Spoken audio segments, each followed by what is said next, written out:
Hello, this is Mrs. Richards in my first attempt to read while videotaping.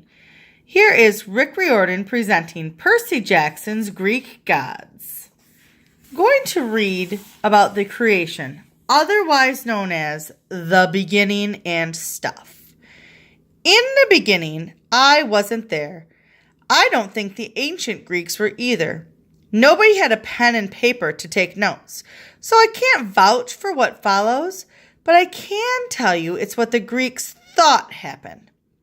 At first, there was pretty much nothing, a lot of nothing. The first god, if you can call it that, was chaos, a gloomy, soupy mist with all the matter in the cosmos just drifting around.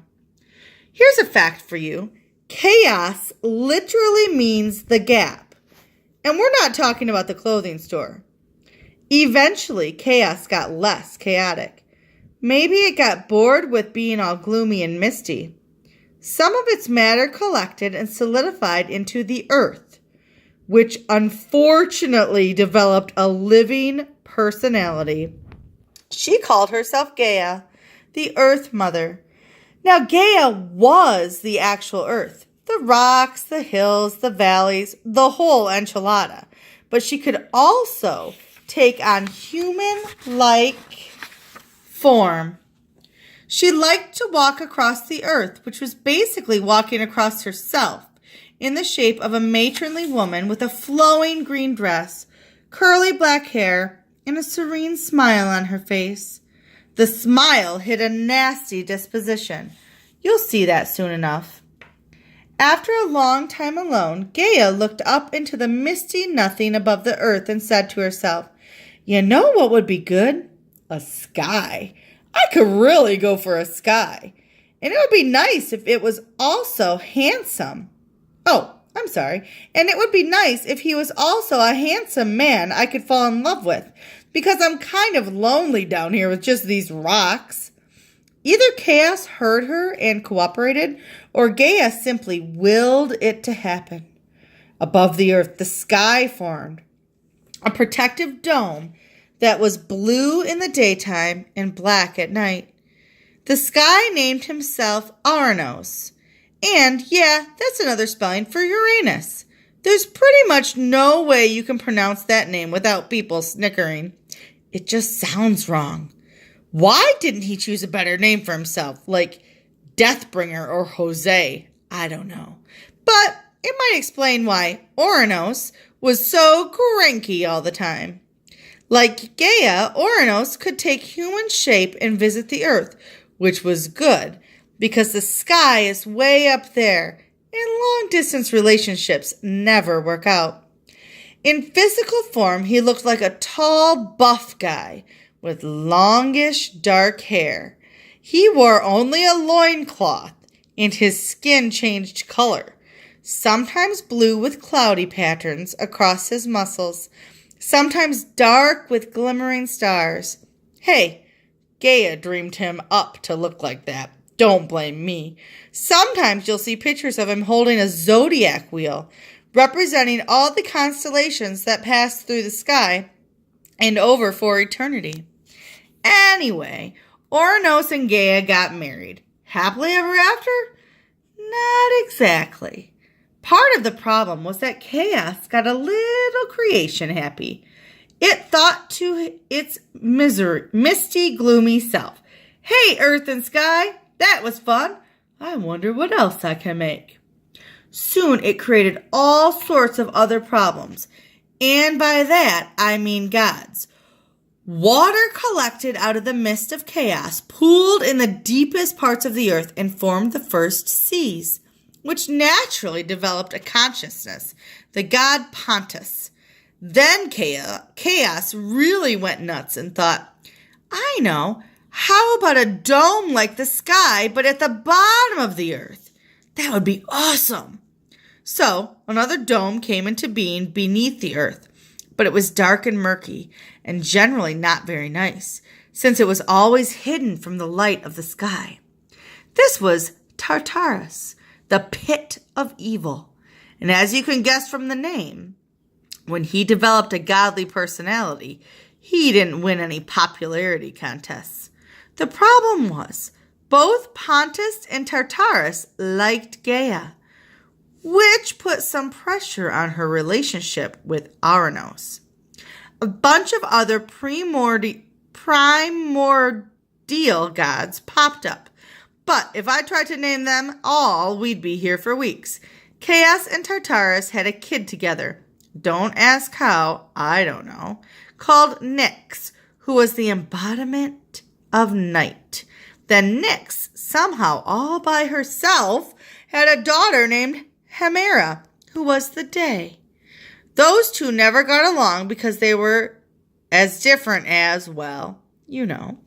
According to some stories, Chaos created Eros, the god of procreation. In other words, mommy gods and having lots of little baby gods. Other stories claim Eros was the son of Aphrodite. We'll get to her later. I don't know which version is true, but I do know Gaia and Ouranos started having kids with very mixed results. First, they had a batch of 12, 6 girls and 6 boys, called the Titans. These kids looked human, but they were much taller and more powerful. You'd figure 12 kids would be enough for anybody, right? I mean, with a family that big, you've basically got your own reality TV show. Plus, once the Titans were born, things started to go sour with Ouranos and Gaia's marriage. Ouranos spent a lot more time hanging out in the sky. He didn't visit. He didn't help with the kids. Gaia got resentful. The two of them started fighting.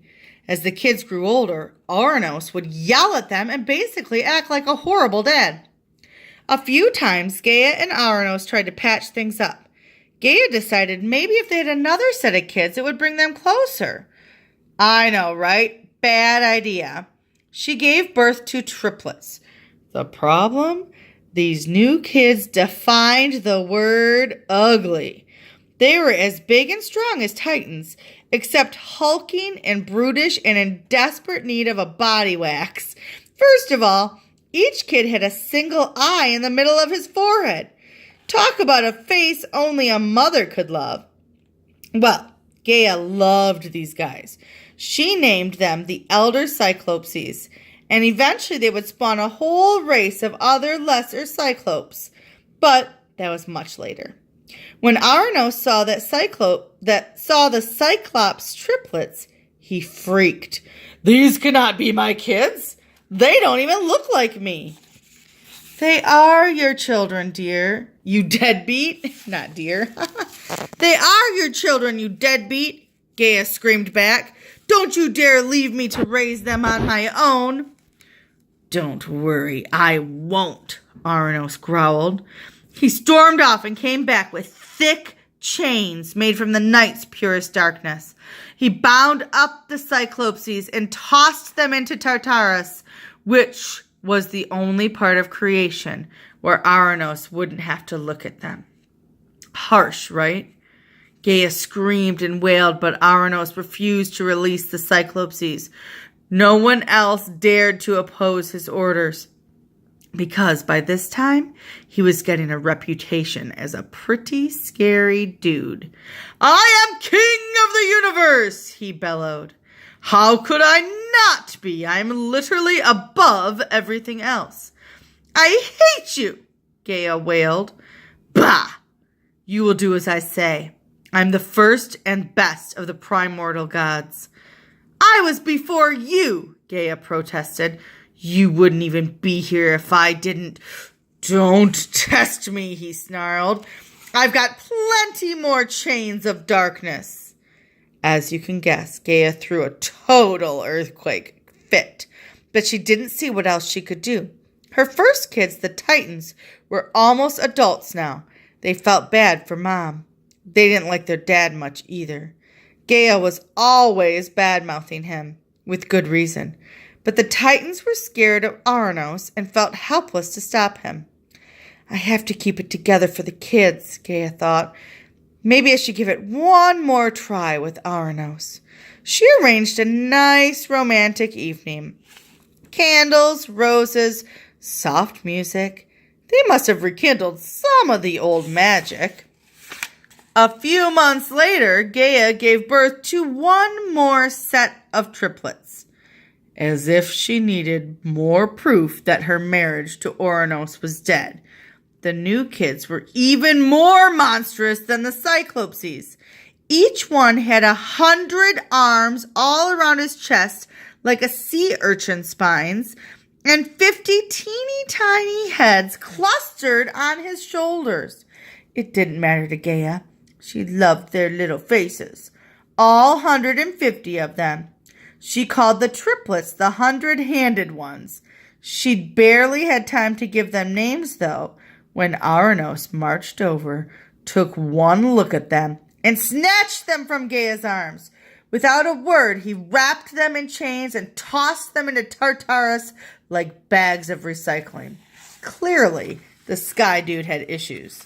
Well, that was pretty much it for Gaia.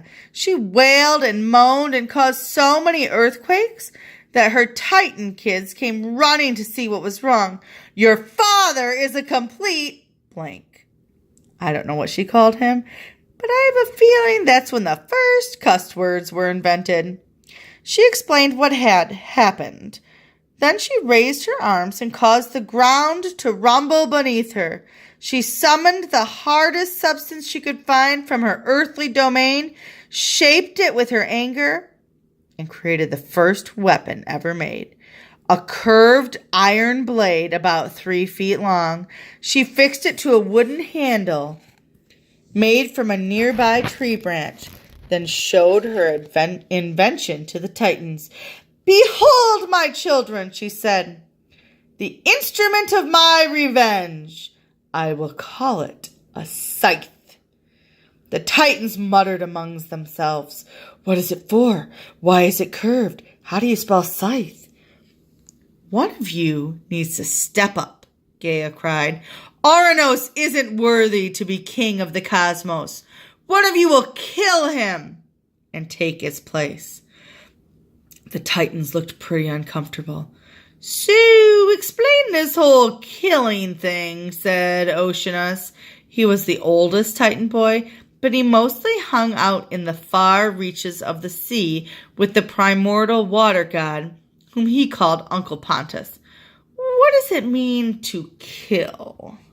"She wants us to exterminate our dad," Themis guessed. She was one of the smartest girls, and she immediately got the concept of punishing someone for a crime. Like, make him not exist anymore? "Is that even possible?" asked her sister Rhea. "I thought we were all immortal." Gaia snarled in frustration. "Don't be cowards. It's very simple. You take this sharp, pointy blade and you cut your dad into small pieces so he can't bother us again. Whichever of you does this will be ruler of the universe.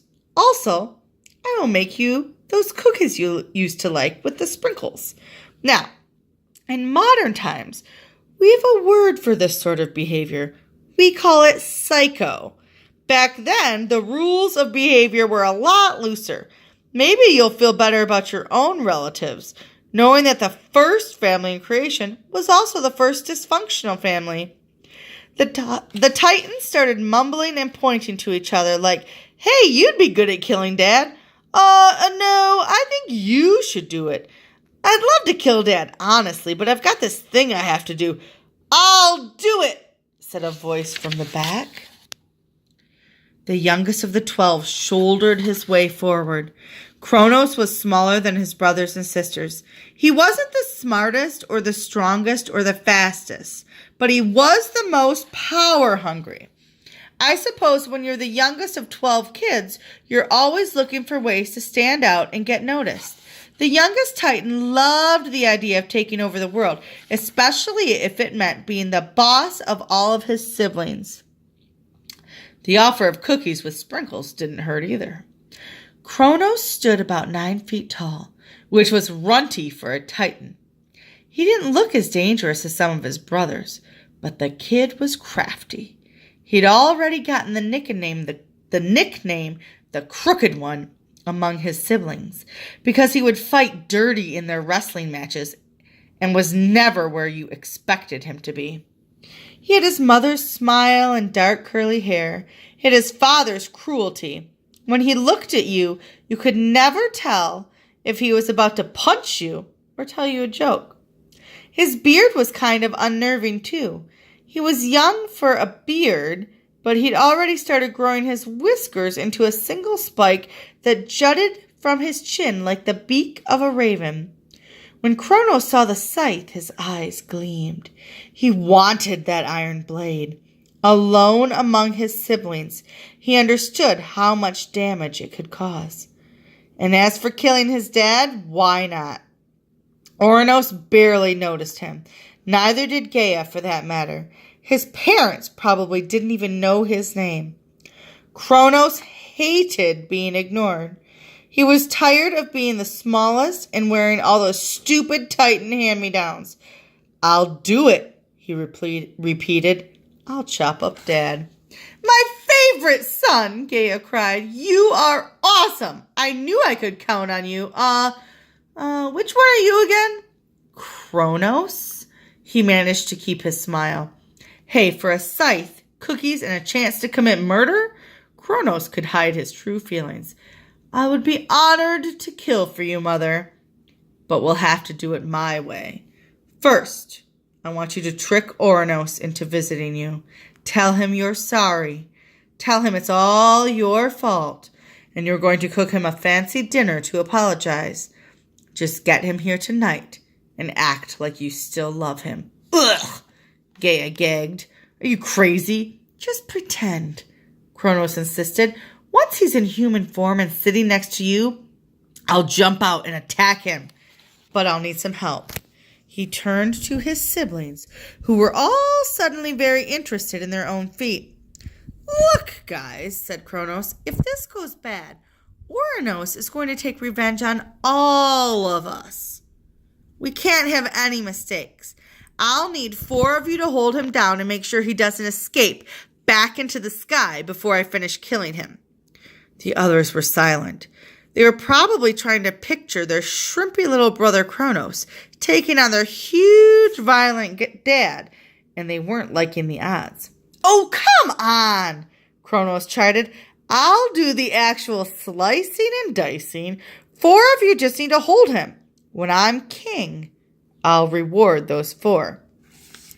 I'll give them each a corner of the earth to rule.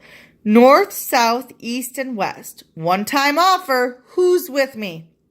The girls were too wise to get involved in murder. They made their excuses and quickly left. The oldest son, Oceanus, chewed his thumb nervously. "I have to get back to the sea for some aquatic stuff." "Sorry."